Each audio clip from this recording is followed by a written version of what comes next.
Willkommen in Irland. Die grünsten Wiesen, die geilsten Schlösser und die krassesten Cliffs. Ich bin gespannt, wie euch Irland gefällt.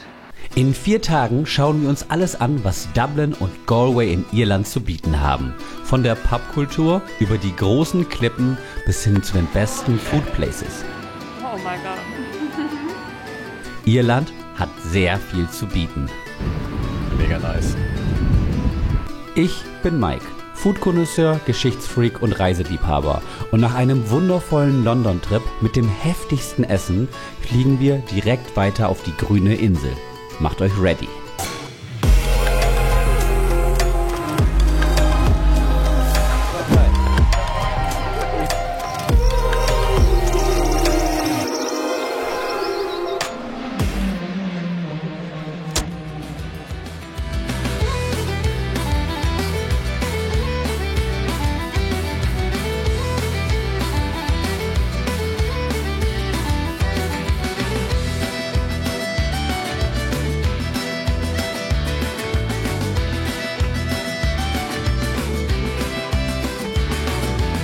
Willkommen in Irland. Wir sind gerade im Dublin Express vom Flughafen in die Innenstadt. Eigentlich wollten wir zu 5 reisen. Nick, Vera, Marc und wir beide. Naja, bei Nick und Vera gab es ein Problem. Ein Ausweis war abgelaufen. Die bleiben zu Hause. Marc kommt heute Nachmittag. Aber Mike aus dem Off, erzähl uns doch mal, was machen wir überhaupt in Irland?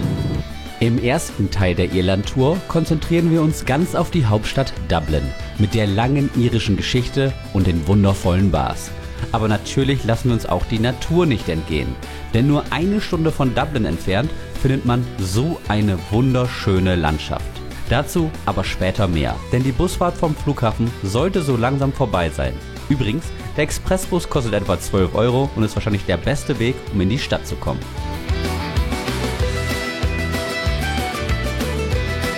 Wir sind angekommen und zwar ist unser Hotel in Portobello. Das ist so ein bisschen der Hipster-District von Dublin. Wir werden jetzt direkt aber auch was essen.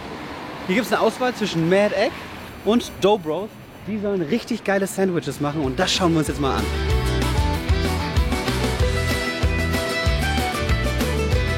Wichtig, auch wenn ich es falsch sage, es sind die Dough Boys. Denn die Dough Bros machen die beste Pizza in Galway. Dazu dann aber im zweiten Video mehr. Denn jetzt in Dublin holen wir uns dafür echt phänomenale Sandwiches. Ich hatte das California Sandwich mit Guacamole, Tomaten, einer geilen Soße und Crispy Chicken. Das ist so ein geiles Sandwich. Kostet 9 €. Das sind zwei große Hälften, die richtig krass gefüllt sind. Das Toast ist so richtig leicht kross. Alles ist perfekt abgemischt. Der Tagliatelle mit Chorizo ist auch richtig geil gemischt. Gar nicht zu spicy. Das ist der perfekte Start in diesem Urlaub. Wir haben jetzt 18 € für 2 Sandwiches bezahlt. Und ich bin ehrlich, hier gibt es 10 Sandwiches. Dann gibt es auch noch Chicken Parm oder sowas. Auf jeden Fall noch andere Sachen. Oder ein halbes Baguette. Nee, genau. Es gibt noch andere Sachen auf einem halben Baguette. Und alles klingt so verdammt lecker. Ich könnte hier einfach jeden Tag essen und würde wahrscheinlich jeden Tag ein anderes nehmen.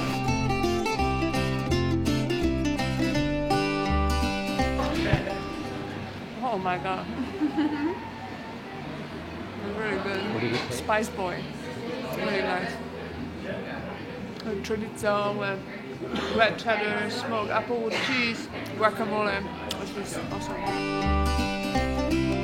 Mit Preisen um die 10 € ist es vielleicht nicht billig, aber füllt trotzdem mehr als nur ein Snack es tun würde. Eben ein schönes Lunch, das erste. Das ist auf jeden Fall eine Empfehlung. Und jetzt gehen wir Portobello unsicher machen, denn wir wollen uns mal diesen Hipster-District als erstes anschauen.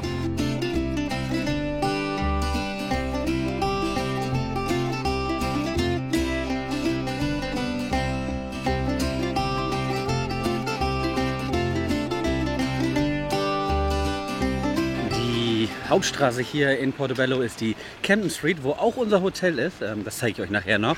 Aber wir gehen jetzt erstmal abseits und zwar in den... Okay, ich werde die Namen hier nicht aussprechen, ne? Denn hier haben sehr viele Namen, haben sehr viele Orte keltische Namen und die kann ich einfach nicht aussprechen.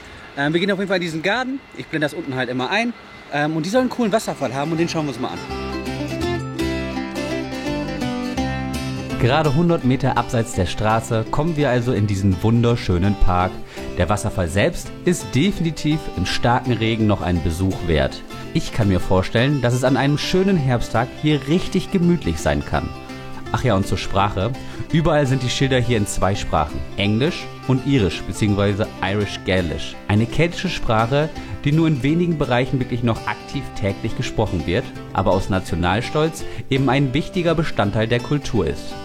Aber erstmal weiter durch den hippen District.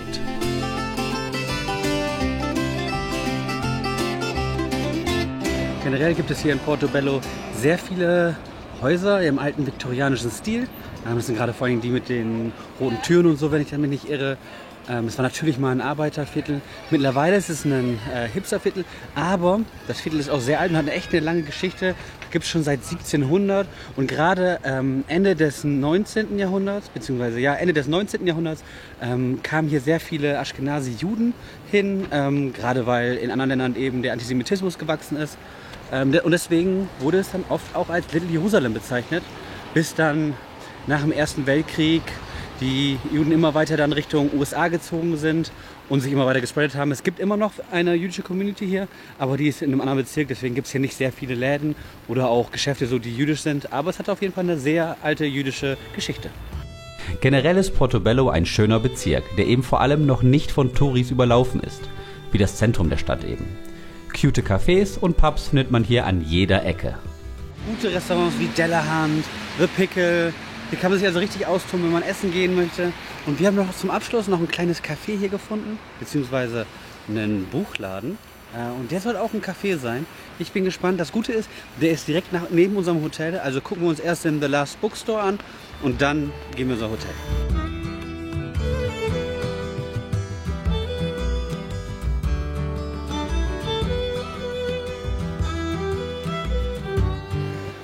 Der Buchladen ist super cute, hat super viele alte Bücher, sehr viele gebrauchte Bücher und ist komplett vollgestellt bis oben hin. Und dann geht es hier hinten raus zum Café. Echt absoluter Harry Potter oder Hogwarts-Vibe hier. Wir gehen zwar nicht ins Café, aber wenn ihr hier in der Gegend seid, mehr Instagrammable geht nicht. Und nebenan ist ja auch noch unser Hotel, das Room 59. Ein cutes Hotel mit schönen Zimmern und richtig classy Aufenthaltsräumen. Uns gefällt das so gut, dass wir auch zum Ende des Trips, also nach Galway, hier wieder hinkommen. Und das, obwohl wir von hier bestimmt 20 Minuten bis ins Zentrum laufen müssen. Aber auf dem Weg entdeckt man immer wieder neue, schöne Sachen. An den Outskirts von Portobello, also Richtung Innenstadt, ist auch die bekannteste Kirche der Stadt, die St. Patrick's Cathedral. Wir kennen St. Patrick mittlerweile eher wegen dem St. Paddy's Day, also ein bisschen hier saufen. Ne? Ist ja nicht nur in Irland das krass gefeiert, sondern ja auch vor allen Dingen in den USA, Boston und Co., weil da ja sehr viele irische Auswanderer hingekommen sind. Und über die irischen Auswanderer werden wir sicherlich auch noch reden, denn das ist ein sehr wichtiger Punkt für die Geschichte Irlands. Von dort ist es auch nur ein Katzensprung bis in die Innenstadt und den vielen schönen alten Gebäuden und der Einkaufsstraße. Es regnet natürlich immer noch. Ich meine, das ist Irland. Wir lassen uns davon nicht beirren und sind jetzt auf der Grafton Street. Und das ist die Main-Einkaufsstraße, würde ich sagen. Die führt von dem Park hinter mir bis hin zum Trinity College. Und hier gehen wir mal lang und schlendern ein bisschen.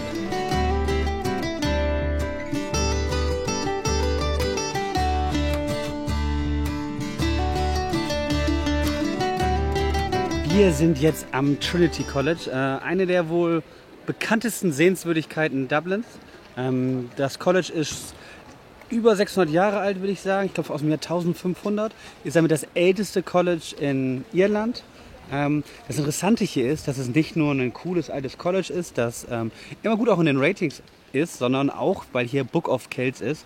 Das ist eine Abschrift des Neuen Testaments aus dem 8. Jahrhundert und dies hier in der Bibliothek, und diese Bibliothek, auch Long Room genannt, ist eine der coolsten Bibliotheken überhaupt mit super vielen alten Büchern. Man fühlt sich fast wie in Harry Potter. Ich würde euch am liebsten jetzt hier einblenden, wie ich da drin war, weil ich würde die 18 € auf jeden Fall zahlen. Momentan ist aber eine Restauration, das heißt, die ganzen Regale sind komplett leer. Und dafür würde ich jetzt nicht unbedingt 18 € ausgeben wollen, sonst wäre ich da auf jeden Fall reingegangen. Aber es lohnt sich auch schon einmal über den Hof zu laufen und die Geschichte des Trinity Colleges einzuatmen. Immerhin haben hier bekannte Persönlichkeiten wie Oscar Wilde studiert. Wieder richtiges Hogwarts-Feeling. Und mit dem House of Parliament direkt gegenüber und zum Beispiel dem Whisky Museum gibt es hier definitiv genug zu erleben.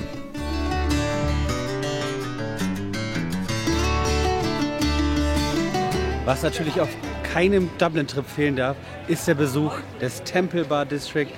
Es ist natürlich super touristisch hier. Hier sind aber so viele Pubs, Kneipen und überall Musik zu hören. Das schon am Tag, obwohl es regnet. Ich glaube, hier genehmigen wir uns mal ein Bier. Ob bei Tag oder bei Nacht. Und ich kann euch sagen, wir waren hier echt oft. Temple Bar District lohnt sich.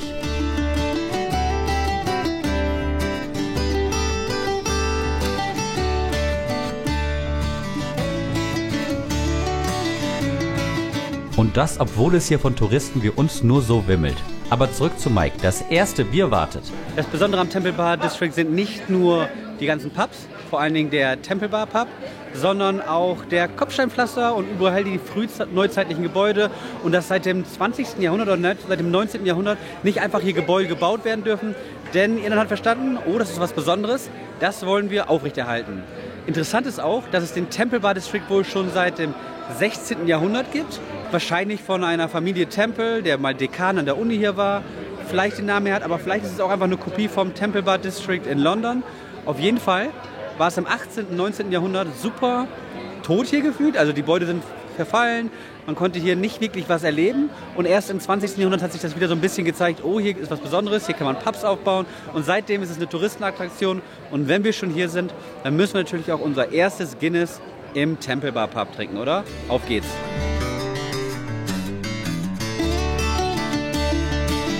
Das Coole ist, dass hier überall in den Pubs 7 Tage die Woche Live-Musik gespielt wird. Und natürlich ist der Temple Bar Pub jetzt eine Touristenattraktion. Ne? Das sind fast nur Touristen. Es ist sehr teuer, beziehungsweise teuer ist es hier natürlich wahrscheinlich überall, ne? Aber es ist schon besonders teuer hier. Aber es ist trotzdem eine schöne Experience. Es ist ein großer Pub und wir werden jetzt mal weiter rumschauen. Vielleicht gehen wir auch schon in den nächsten Pub oder mal gucken, was wir noch so finden.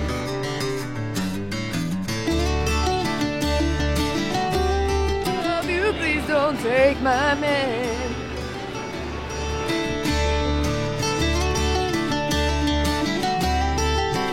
Wie jede größere europäische Stadt hat natürlich auch Dublin einen Fluss, der die Stadt in zwei teilt. Und das ist in dem Fall die Liffey. Hier gibt es einige Brücken. Gerade im Süden sind halt Portobello und der Temple Bar District. Aber auch hier auf der anderen Seite gibt es natürlich noch andere Attraktionen, zum Beispiel The Spike und sowas. Und es ist am Ende nicht so touristy auf der anderen Seite. Also vielleicht interessant für euch. Über die Liffey führen einige Brücken, wie zum Beispiel die Halfpenny Bridge. Ich kann euch ja schon mal einen Sneak Peek von Tag 2 geben, denn da ist das Wetter besser. Und die Liffey und die geteilte Stadt kommen noch schöner zur Geltung, oder?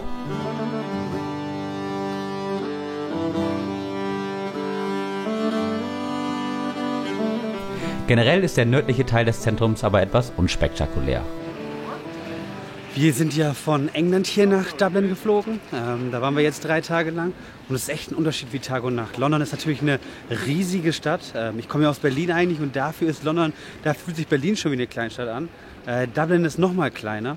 Und man muss auch sagen, dass Dublin vor allen Dingen jetzt auf der anderen Seite des Flusses doch relativ runtergekommen aussieht. Also viel kaputter ist, viel, jetzt nicht kaputt, aber eben nicht so krass fertig gemacht wie London. Hat natürlich auch seine schönen Ecken hier.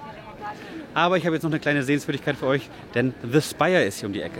The Spire ersetzt übrigens das von der IAA hochgejagte Nelson-Monument, das zu lange an die Unterdrückung der Briten erinnerte. Ein politisches Pulverfass also. Ja, in Dublin wollten sie damals einen Weltrekord aufstellen und haben den längsten Chopstick der Welt hier hingestellt mit 120 Metern und gerade mal im Umfang von 3 Meter. Nee, kleiner Scherz, das Monument gibt es seit 2003, glaube ich. Und ist auf jeden Fall imposant. Also so hoch und dann so dünn dafür. Krass, kann man sich mal angucken.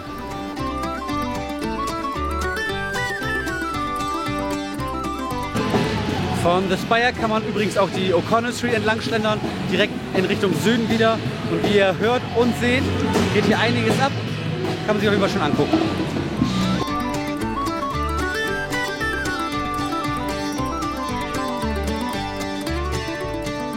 Die O'Connell Street wurde benannt nach Daniel O'Connell, dem ehemaligen Oberbürgermeister von Dublin im 18. Jahrhundert. Eingesetzt hat er sich für die Rechte der Katholiken, denn Großbritannien ist eher protestantisch und hat sich auch eingesetzt für das Ende der Union, also mit Großbritannien. Und das war schon dieses erste Zeichen für, oder nicht die ersten, aber schon späte Zeichen wieder für die Freiheitskämpfer und Co. Denn es gibt 2 wichtige Sachen in der irischen Geschichte. Das ist die Revolution, die irische Revolution von 1919, um endlich die Unabhängigkeit zu erlangen von England. Und natürlich die große Hungersnot aus dem 19. Jahrhundert, die dafür gesorgt hat, dass etwa 10 Millionen Iren über die Zeit hinweg immer wieder ausgewandert sind. Und deswegen gibt es auch so viele amerikanisch-irische Personen, die auch immer wieder hier hinkommen. Es gibt sogar ein Museum dafür hier und. Das ist ein riesiger Teil der irischen Geschichte. Wundert euch also nicht, wenn ihr vor allem eine riesige Anzahl an US-AmerikanerInnen trefft, die auf der Suche nach ihren Wurzeln sind. Fun Fact, weil Dublin solche schönen Laternen hat, wurde es wohl in Filmen schon oft genutzt, um eben Pariser Straßen zu imitieren. Das ist doch mal eine schöne News. Aber auch wenn ich den nördlichen Teil bisher sonst nicht so mag, habe ich hier ein weiteres Food-Highlight. Sozusagen unser zweites Lunch. Diesmal aber nicht mehr alleine.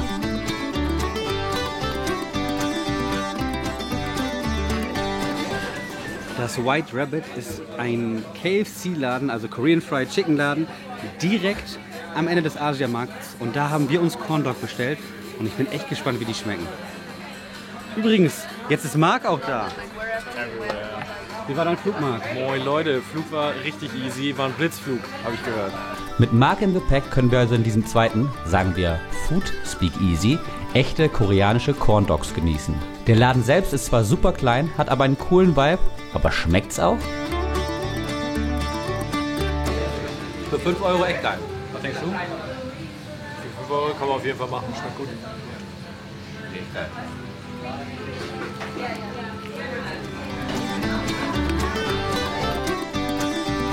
Jetzt wird es aber erstmal Zeit, in etwas Geschichte einzutauchen.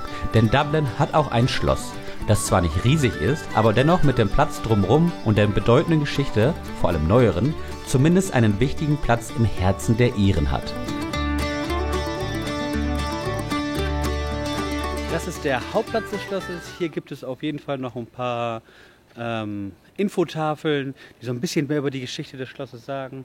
Ziemlich interessant. Das Gute ist, dass wir jetzt relativ spät hier sind. Ne? Es wird bald dunkel, es regnet. Deswegen ist es hier super leer. Ich kann mir vorstellen, wenn man hier an Wochenenden ist oder wenn sehr viele Touristen hier sind, dass es arschvoll ist. Deswegen können wir das hier richtig genießen und haben das für uns. Das Schloss wurde übrigens von den Normannen errichtet und das schon im 12. Jahrhundert. Dieser Turm ist sogar von 1226 noch erhalten. Krass, oder? Wie schon beim Tower of London in der London-Videoreihe, die ihr euch übrigens unbedingt anschauen solltet, wenn ihr mehr über die englische Hauptstadt und das geilste Essen Londons erfahren wollt. Wo war ich? Ach ja, zwischendurch war das Schloss auch mal ein Gefängnis und hier waren die Kronjuwelen, bevor sie 1907 geklaut wurden. Natürlich ist das Schloss auch für die Rebellion unheimlich wichtig gewesen, da die Engländer es sehr lange für sich eingenommen hatten. Jetzt wird es aber so langsam dunkel und auch Zeit für die Pubs. Aber erstmal wieder was zu essen. Bei Massa gibt es sehr leckere Tacos mit Fried Chicken. Kann ich empfehlen.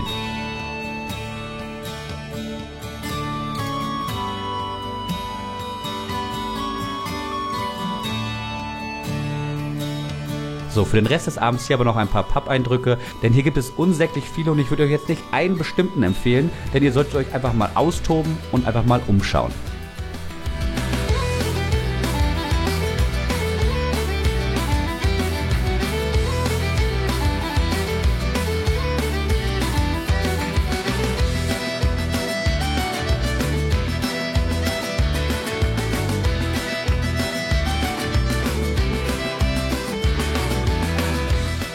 So Leute, wir waren jetzt in 5 Bars hier. Alle haben sich gelohnt.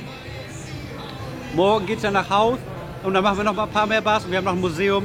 Bis morgen, Leute.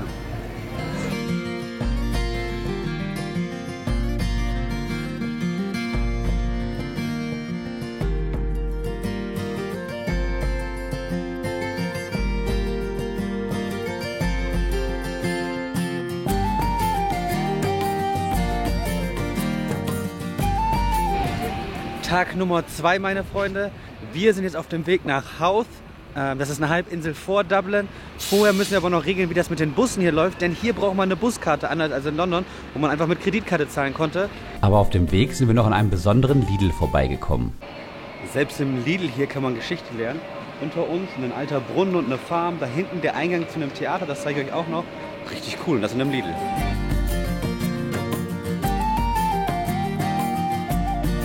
Wenn ihr Geld sparen wollt, holt ihr euch die Leap-Karte. Man kann in Bussen und in der Tram auch mit Bargeld bezahlen, aber mit der Leap-Karte kriegt es, glaube ich, 30% billiger.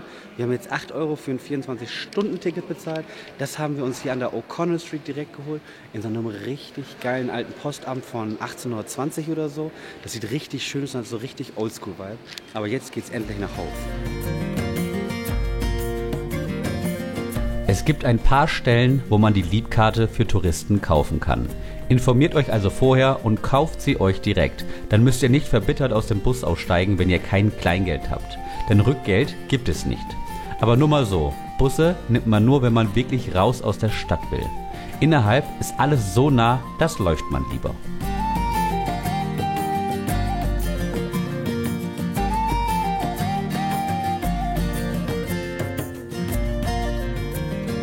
Gerade mal eine Stunde entfernt von Dublin, wenn man mit dem Bus fährt, ist Howth. Das ist eine Halbinsel, die einfach so wunderschön ist. Da oben sind noch Klippen, man hört die Möwen die ganze Zeit. Es ist so geil. Richtiges Irland.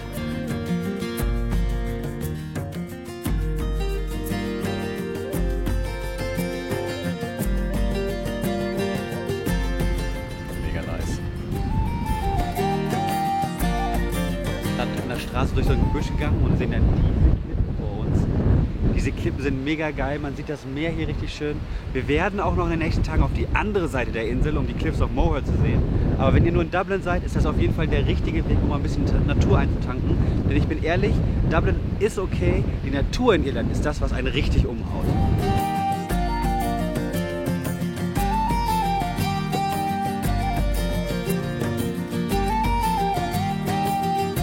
Wir haben echt Glück mit dem Wetter, denn man kann hier einmal komplett um die Halbinsel drum zugehen, an den Klippen entlang gehen, auch relativ nah an dem Leuchtturm, den ihr vorhin schon gesehen habt.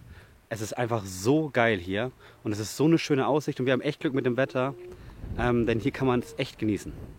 Hier hätte ich auch noch gern mehr Zeit verbracht. Vielleicht liegt es am Wetter und der schönen Seebrise, aber im Nachhinein war der Weg eins meiner größten Highlights. Etwa 7 Kilometer geht der Howth Cliff Walk durch schöne Wiesen und lange Klippen.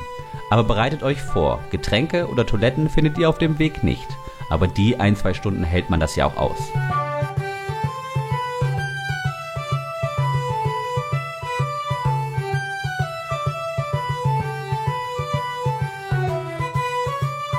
Nach dem Hike kann man dann auf jeden Fall nach Howth in den Ort rein. Da gibt es noch eine schöne kleine Promenade, einen Leuchtturm. Kann man sich auf jeden Fall noch mal anschauen. Howth selbst ist ja auch schon sehenswert und hat eine Menge kleiner, süßer Restaurants, die Austern und alles rund um Fisch und Meeresfrüchte servieren. Bekannt ist vor allem das Restaurant Octopussy, das sehr gute Bewertungen hat. Meine Kompagnons sind aber keine Fischfreunde, also sind wir nicht ins Restaurant gegangen und haben uns direkt auf den Rückweg gemacht. Mit dem Zug diesmal, der uns wieder in die Stadt bringt.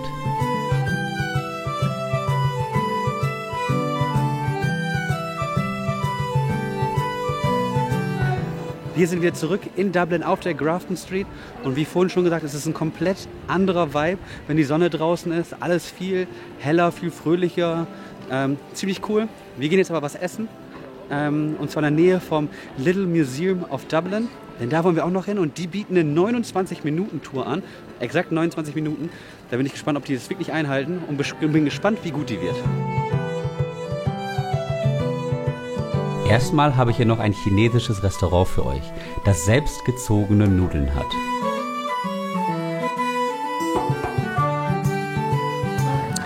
Wir sind bei Xi'an Street Food.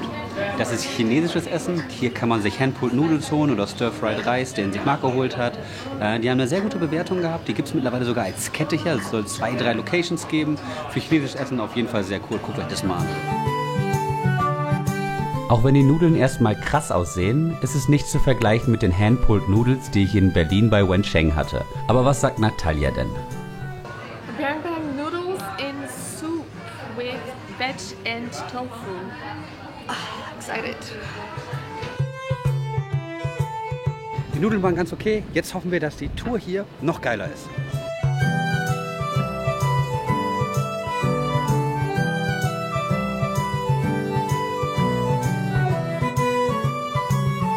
Ich bin mir nicht sicher, ob die Tour wirklich 29 Minuten gedauert hat, aber es war super lustig.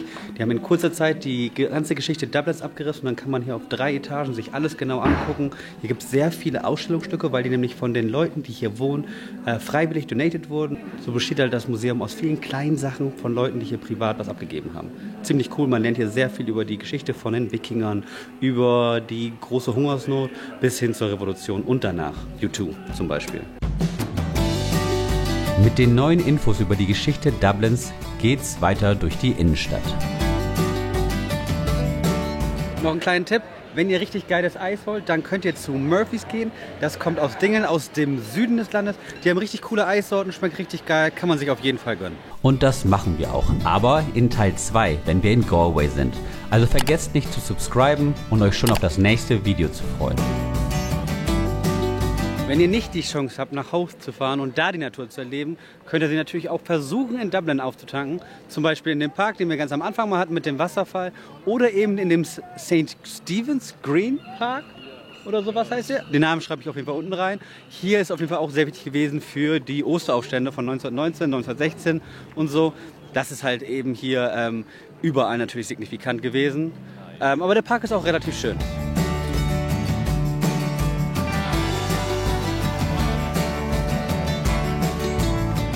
Im Park findet man auch einige Schilder, wo man mehr über die Geschichte Dublins und des Parks lernen kann. Hinter mir sieht man die gute Molly Malone, über die schon sehr viel gesungen wurde. Sie ist eine Legende aus dem 18. Jahrhundert, da soll sie existiert haben, ist aber nie bewiesen worden, dass es sie wirklich gab. Dennoch sind die Songs über sie sehr schön. Aus Copyright-Gründen kann ich die euch nicht vorspielen. Sucht sie einfach mal selbst. Aber passt auf, denn bei so richtiger Pubmusik kommt man noch mehr in Stimmung für Irland.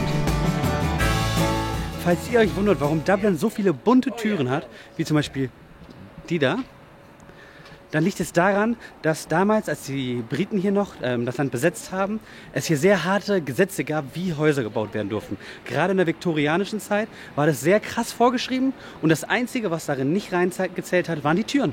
Und deswegen haben die Iren als kleinen Protest die Türen so bunt wie möglich gestaltet, um den Engländern so ein bisschen gegen den Wind zu pissen. Und das ist geblieben. Es gibt hier Straßen, die so ein bisschen über die Geschichte und Traditionen der Iren berichten. Fast sowas wie ein Freilichtmuseum. Wenn ihr die findet, nehmt euch die Zeit und lest euch alles durch. Es gibt so viel zu erfahren. So, das war unser Roundtrip durch Dublin. Wir haben jetzt schon jede Menge gesehen. Wir werden morgen noch mal was Schönes frühstücken. Da habe ich noch ein bisschen was vorbereitet für euch. Und vielleicht haben wir heute Abend noch einen Snack. Aber dann nehme ich euch nicht mit hin, denn ich gehe gleich in den Pubquiz und ich hoffe, dass ich da gewinne. So wie damals in den USA. Hier nochmal ein kleiner Ausschnitt. Ja! Drückt mir die Daumen. Wir sehen uns beim Frühstück. Der Barbers Pub, wo das stattgefunden hat, war etwas außerhalb, aber richtig geil. Exotische Küche aus Japan und so viele cute Hundebilder. Hier könnt ihr mit eurem Vierbeiner gut ein paar Getränke genießen. Mein Tipp also, testet auf jeden Fall Pubs außerhalb der Main Areas.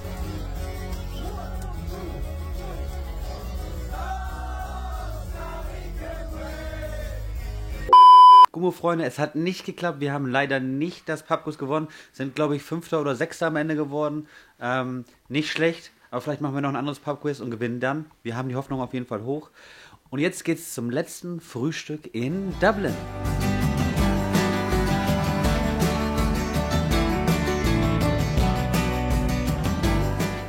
Wir waren hier in Portobello bei Ebb & Flow, also direkt um die Ecke von unserem Hotel. Sehr cutes Café, die haben Kuchen, Croissants, ein bisschen mehr. Ich hatte einen Sausage Egg Bun, das ganz lecker war. Das Egg war ganz gut, das Sausage war auch okay. Natalie hatte aber das Irish Breakfast und das sah richtig geil aus. Mit Poached Egg, Mushrooms, Sausage, Bacon und noch so Potato-Eggen, also so Röstis gefühlt. War alles sehr geil, kann man auf jeden Fall mal machen. Der Kakao war auch gut. So, das war es aber aus Dublin erstmal, aber keine Angst, ich weiß, es fehlen uns noch einige Sachen hier in Dublin, denn an unserem letzten Tag, also ganz am Ende des Trips, werden wir hier nochmal hingehen, nach Dublin und noch 2, 3 Sachen machen. Und damit sind wir am Ende von Video 1 angekommen. In Galway werden wir dann nicht nur die krasseste Pubstraße des Landes sehen und noch mehr über die Geschichte erfahren, sondern wir schnappen uns ein Auto, heizen in den Linksverkehr und schauen uns die Natur genauer an. Ich schwöre, das ist noch geiler als Howth. Ach ja, für Dublin-Fans, ich zeige euch am Ende noch das Dublin Storehouse und auch noch eine cute Ecke mit leckerem Essen. Lohnt sich also bis zum Ende zu schauen.